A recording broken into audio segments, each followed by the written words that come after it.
En esta segunda parte del tema sólidos vamos a continuar hablando sobre la estructura. Se pueden preguntar cómo se puede determinar la celda unitaria de cada sólido y cómo se pueden medir la longitud, por ejemplo, y el ángulo de cada una de estas celdas unitarias. Para eso se utiliza una técnica que es la difracción de rayos X. La difracción es un fenómeno típico de ondas y es el resultado de la interferencia de ondas. O sea, cuando una onda, como por ejemplo los rayos X, se encuentran en el camino con un objeto, como por ejemplo un electrón, son desviados. Esa desviación ocurre con un determinado ángulo, θ, que es el que se puede medir. Y además se puede medir la distancia que hay entre los planos. La característica de los rayos X es que tienen longitudes de onda entre 0,5 y 2,5 Armstrong, que son del orden de las distancias interatómicas. Por esa razón es que se pueden emplear para determinar la estructura cristalina de los sólidos.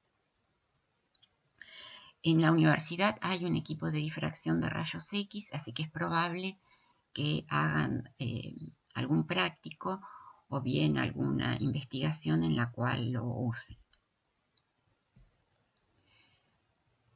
Cuando se realiza difracción de rayos X de metales, se observa que los metales tienen estructuras cristalinas que en general son compactas. Esta es una tabla periódica en la cual los elementos metálicos, fíjense solamente los metálicos, están indicados está indicada la estructura de los metales. Hay varios metales que tienen estructuras hexagonal compactas. Hay otros que tienen estructura cúbica compacta. Y varios también tienen estructuras cúbicas centradas en el cuerpo que no eran las estructuras compactas. Pero en general vemos que la mayoría de los metales tienen estructuras entonces en el cual la ocupación es o el 74% o el 68% del espacio disponible. ¿Cuáles son las estructuras cristalinas de los metales, como vimos recién en la tabla? Es común entonces la estructura hexagonal compacta, por ejemplo en el caso del berilio, el cobalto, el magnesio, el titanio y el circonio. Y después la otra estructura compacta, que era la cúbica compacta, se observa en la plata, el aluminio, el cobre, el níquel, el plomo y el platino. Después, la estructura cúbica centrada en el cuerpo se observa para el bario, el cromo, el hierro, el tungsteno y los metales alcalinos. Y después otras estructuras que no son compactas se observan en el manganeso, en metales del grupo 2, unos metales del bloque P, como por ejemplo el galio, el indio o el estaño. Una característica que tienen los metales es que muchas veces presentan polimorfismo, o sea que es posible, de acuerdo a las condiciones, que adopten más de una estructura. Eso es muy importante para toda la ciencia de materiales, porque ustedes piensen que la estructura, que un arreglo compacto o menos compacto puede variar con las condiciones. Imagínense, por ejemplo, la importancia estructural cuando se va a planear, no sé, las vigas de un edificio, que no cambien cuando son sometidas a presión o a distintas temperaturas. Por ejemplo, este es el diagrama de fases del hierro. Como es un diagrama de fases, tenemos por un lado la variación de la temperatura, por el otro la presión, y acá vemos las distintas fases que puede adoptar. Para el hierro a presión y a temperatura ambiente, la forma cristalina estable es la estructura cúbica centrada en el cuerpo. Es lo que se conoce como alfa hierro. Si se aumenta la presión a temperatura ambiente, el hierro adopta una estructura hexagonal compacta, que es lo que vemos acá. Y si se aumenta la temperatura a una misma presión, puede adoptar una estructura cúbica centrada en las caras, que es lo que se conoce como gama hierro o hierro gama.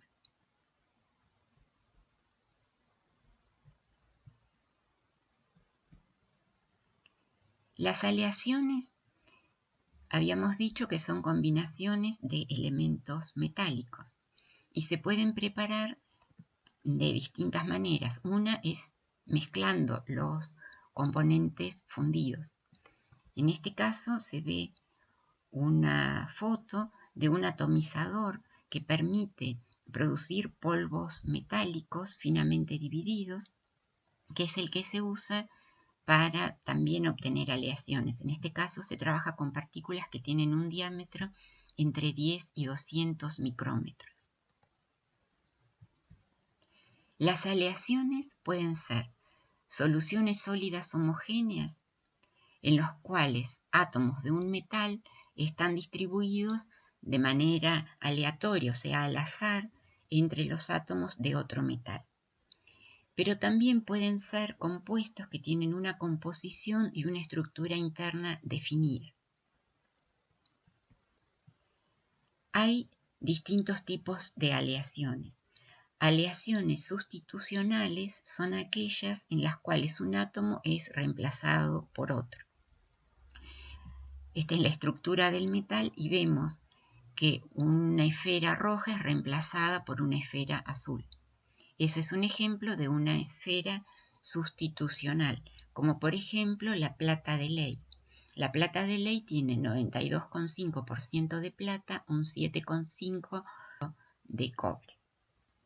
Después hay otras aleaciones que son las llamadas intersticiales, porque hay átomos que ocupan los huecos de la estructura metálica. Por ejemplo, acá, fíjense que entre las esferas rojas hay huecos y algunos átomos, en este caso la esfera azul, ocupa estos huecos. Por eso se las llama aleaciones intersticiales. Un ejemplo son los aceros al carbón. En el caso de los aceros al carbón, en la red metálica del hierro, lo que se incorpora es carbón. Y después, por último, tenemos las aleaciones intermetálicas, en los cuales hay una mezcla de átomos que conducen a una estructura nueva. Fíjense, acá la estructura ha cambiado, no se mantiene la estructura original. Un ejemplo es el latón. Algunos ejemplos de aleaciones que son utilizadas, que seguramente ustedes tienen en la casa objetos con estas aleaciones, son el latón. El latón tiene hasta un 38% de átomos de zinc en cobre. El bronce es cualquier metal menos el zinc y el níquel en cobre. Hay distintos tipos de aleaciones, hay algunas que se han dejado de usar de bronce porque tenían, por ejemplo, arsénico, y un ejemplo es una aleación que se llama bronce colado, que tiene, o sea, la base es cobre y tiene un 10% de estaño y un 5% de plomo. Y hay distintas variedades de acero inoxidable que tienen alrededor de un 12% de átomos de cromo en hierro. Una característica que tienen los sólidos metálicos que sirven para distinguirlo de otros sólidos, habíamos dicho, es que es la conductividad. En este gráfico vemos no la conductividad, sino la inversa. Vemos un gráfico de la resistividad, que es la inversa de la conductividad. La resistividad se mide en ohms por metro en función de la temperatura. Acá vemos que a medida que va aumentando la temperatura, va aumentando la resistividad de un sólido metálico.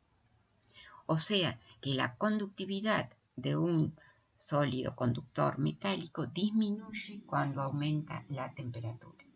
Acá vemos el que experimenta menor resistividad es el cobre, por eso es el que se usa generalmente en los cables.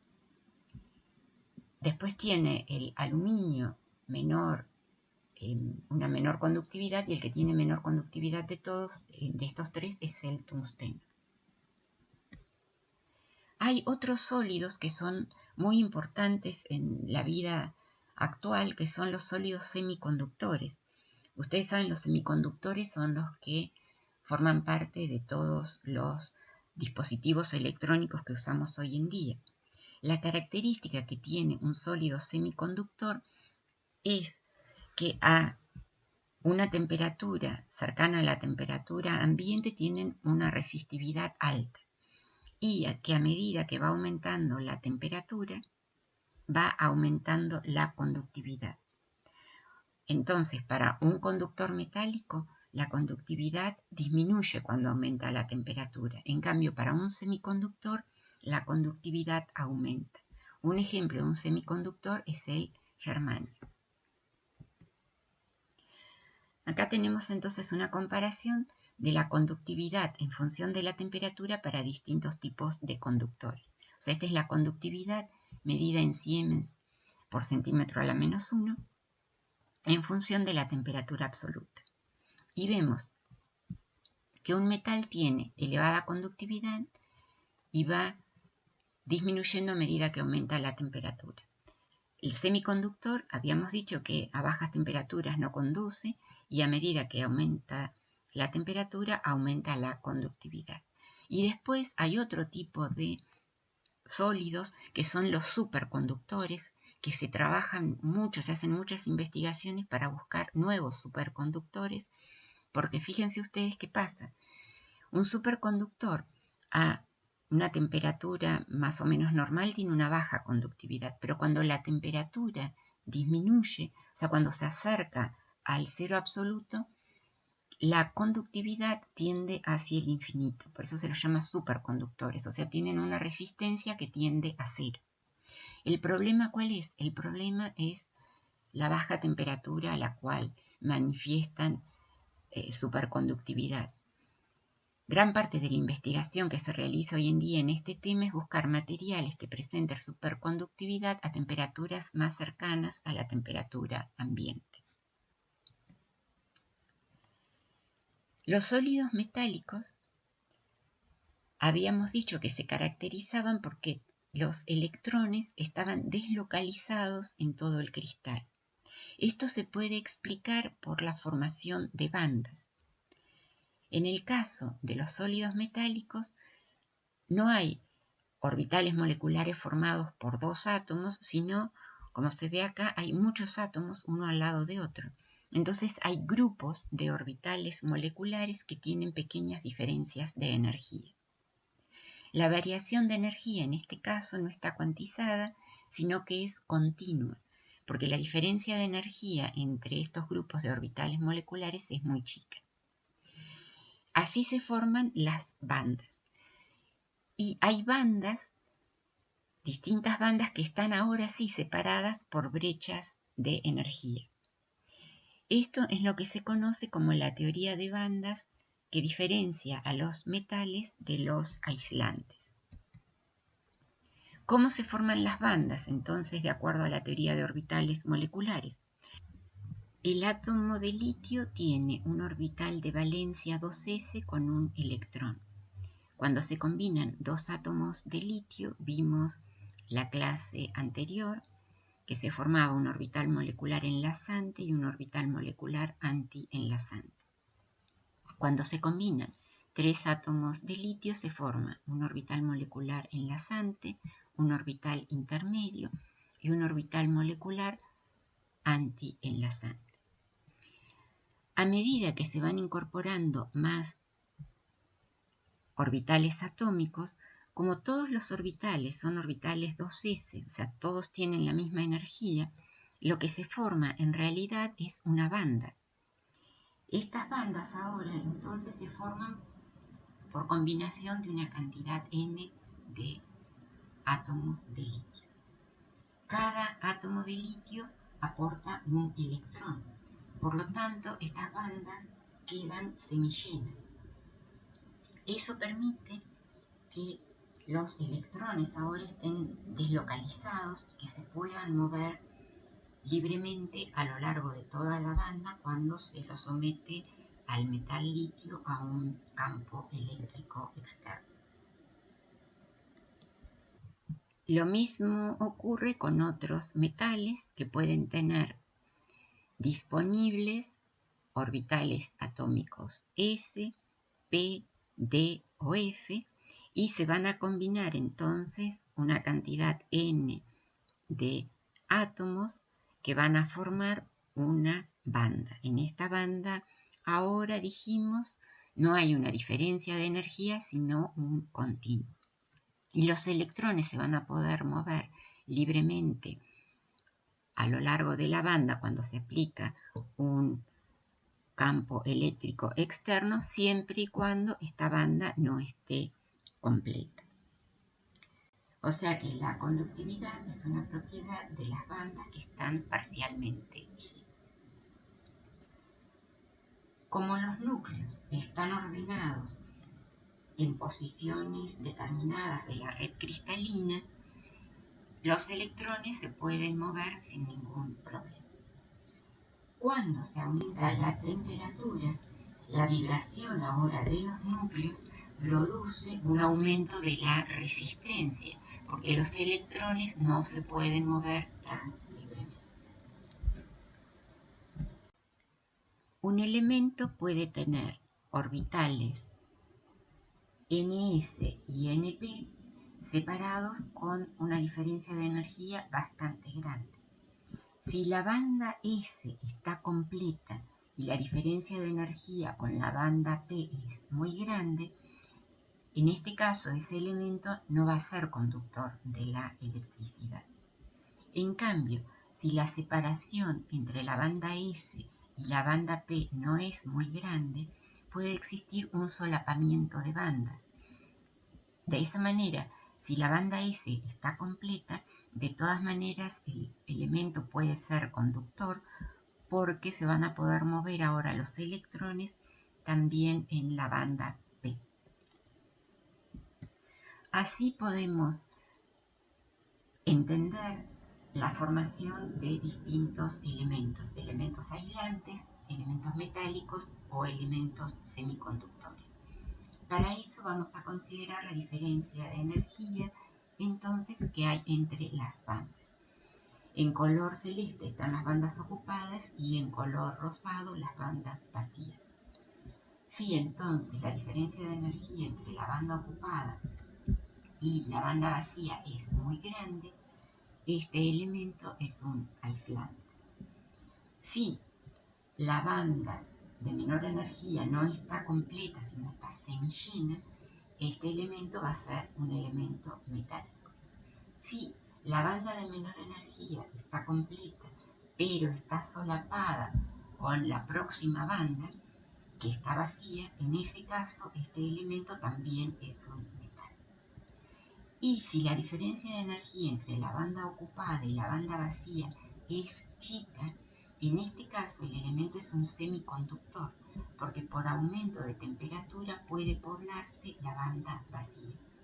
Por eso vimos que la conductividad en el caso de los semiconductores se manifestaba cuando la temperatura aumentaba, porque las bandas vacías se pueden poblar térmicamente.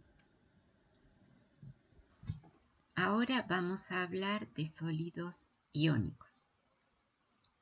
De la misma manera que vimos para los metales, cuando se realiza difracción de rayos X, se observa que los sólidos iónicos son sólidos cristalinos, como ya dijimos, y se pueden determinar los parámetros de la red.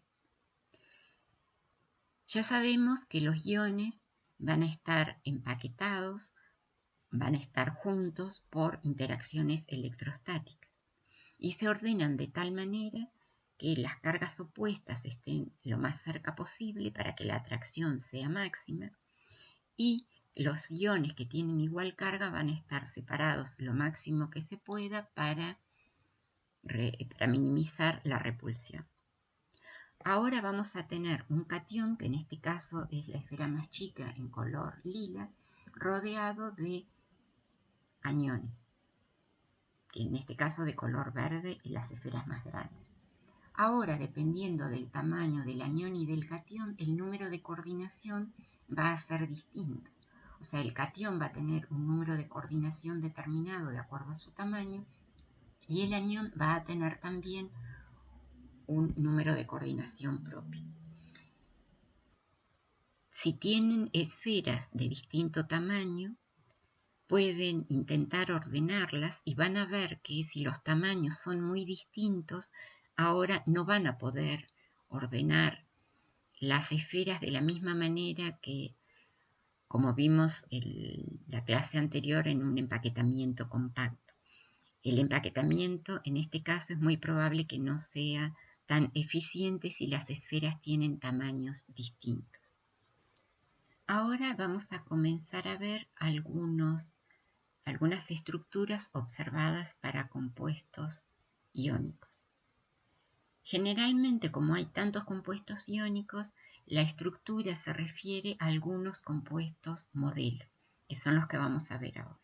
Vamos a comenzar con los empaquetamientos compactos.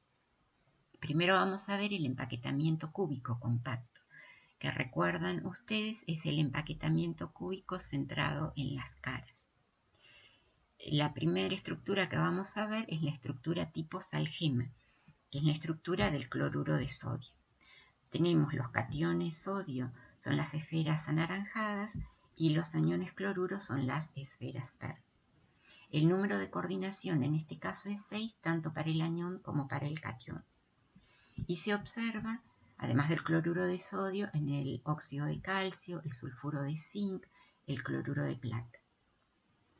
Otra estructura es la estructura tipo fluorita. El compuesto modelo es el fluoruro de calcio. El fluoruro de calcio tiene un número de coordinación para el catión de 4 y un número de coordinación para el anión de 8. Y otros compuestos iónicos que tienen esta estructura son el óxido de uranio, el cloruro de bario, el óxido de plomo. Después hay otra estructura que es la que se llama antifluorita, que no está dibujada acá porque es exactamente el mismo orden, pero ahora están invertidos el anión con el catión. Por eso se lo llama antifluorita y ahora el número de coordinación del catión es 8 y del anión es 4. Y un ejemplo es el óxido de litio, el óxido de potasio, el óxido de sodio, el sulfuro de sodio. Y otra estructura es la esfalerita o blenda de zinc. El compuesto modelo es el sulfuro de zinc. Esta es la estructura y el número de coordinación del anión y del catión es 4. Otros ejemplos son el cloruro de cobre 1, el sulfuro de mercurio 2 o el arseniuro de indio. Dentro de los empaquetamientos hexagonales tenemos otras estructuras, como por ejemplo la estructura tipo rutilo que vemos acá. Ya se ve que la estructura es bastante más compleja, es un poco más difícil darse cuenta del número de coordinación. El número de coordinación del catión es 6 y del anión es 3. Un ejemplo es el rutilo es el dióxido de titanio. Otro ejemplo es el dióxido de manganeso, el dióxido de estaño o el fluoruro de magnesio. Otra estructura que tiene un empaquetamiento hexagonal compacto es la estructura de la bursita, que también es un sulfuro de zinc, pero ahora con otro número de coordinación. El número de coordinación del anión y del catión es 4. Y otros ejemplos son el óxido de zinc, el óxido de berilio y el yoduro de plata. Otra estructura tipo es la estructura del arseniuro de níquel. El arseniuro de níquel tiene esta estructura, el número de coordinación del anión y del catión es 6, y otros ejemplos son el sulfuro de níquel o el sulfuro de hierro 2. Otras estructuras comunes que no son compactas son, por ejemplo, estructuras cúbicas. Un ejemplo es la estructura del cloruro de cesio. El cloruro de cesio tiene un catión cesio que está en el medio de un cubo. El número de coordinación del anión y del catión es 8. Otros ejemplos son el bromuro de cesio o el sulfuro de calcio. ¿Por qué estos compuestos tienen esta fórmula? Como vimos la clase anterior, cada uno de los átomos que están en los vértices del cubo es compartido por 8 esferas. O sea que la fórmula que tiene el cloruro de cesio es un cesio, que es la esfera que está en el medio, y 1/8 de cada uno de los 8 átomos que están en las esquinas. Entonces tiene asociado 2 átomos, un cesio y un cloruro. Y otras estructuras que son comunes, pero tienen composición más compleja, son estructuras tipo perovskita.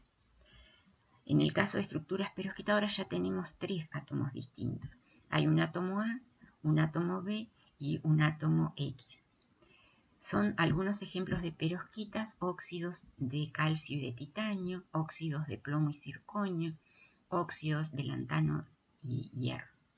Y otras son estructuras tipo espinela, que vemos acá hay un átomo A, un átomo B y oxígeno, y son ejemplos óxidos de magnesio y aluminio.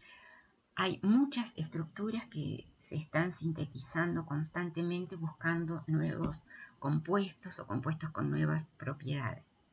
Por ejemplo, algunos de los compuestos estudiados recientemente como superconductores tienen estructuras tipo perovskita. Resumiendo, los sólidos iónicos tienen una disposición de iones en el cristal que está determinado por el tamaño relativo de los iones y de las fuerzas coulomбicas que hay entre ellos, que hacen que se estabilicen estructuras con máximos de atracción y mínimos de repulsión. Tenemos que considerar entonces cuál es el tamaño que tienen estos iones. Una pequeña complicación es que a veces lo que se observa es que los radios iónicos van variando con el número de coordinación. Estos son algunos ejemplos de la variación del radio iónico de cationes en función del número de coordinación. Y vemos que a medida que va aumentando el número de coordinación, el radio atómico puede sufrir aumento. Eso hace que no sea siempre tan sencillo hacer predicciones exactas. Nosotros vamos a hacer algunas predicciones de carácter general que nos van a ayudar a entender por qué algunos sólidos son más estables que otros. Para estimar el número de coordinación y predecir la estabilidad del compuesto iónico, vamos a usar la relación de radios. La relación de radios la vamos a indicar como ρ y es la relación entre el radio de menor tamaño y el radio de la especie de mayor tamaño. Generalmente el de menor tamaño dijimos es el catión y el de mayor tamaño es el anión, pero no siempre. En este caso tenemos una situación en que las dos esferas tienen tamaños muy parecidos. Si la relación de radios es mayor de 0,7, el número de coordinación que podemos esperar es 8.